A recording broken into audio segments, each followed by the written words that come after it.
ফরিদপুরের মধুখালীতে ঢাকা খুলনা মহাসড়কে Karimpur highway police অভিযান জোরদার করেছে।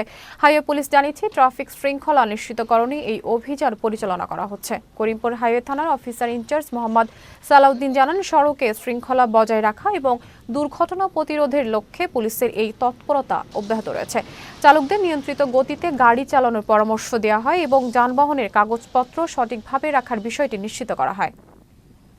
এটা আমাদের হাইওয়ে পুলিশের নিয়মিত যেটা ডিউটি করে থাকি কার্যক্রম তারই একটি অংশ। আমাদের জুরিডিকশনের বিভিন্ন স্থানে আমরা এক এক সময় এক এক জায়গায় দাঁড়িয়ে দাঁড়িয়ে আমরা মানুষের মধ্যে সচেতনতা, বিশেষ করে যানবাহন যারা আছে চালকদের মধ্যে যাতে করে তারা হাইওয়ে যে নিয়ম কানুন সেখানে তারা মেনে চলে, বিশেষ করে আপনার অতিরিক্ত গতিতে যাতে গাড়ি না চালায়, যাতে করে দুর্ঘটনা রোধ করা যায় সেই সচেতনতা বৃদ্ধির লক্ষ্যে কিন্তু আমাদের এই পুলিশি কার্যক্রম।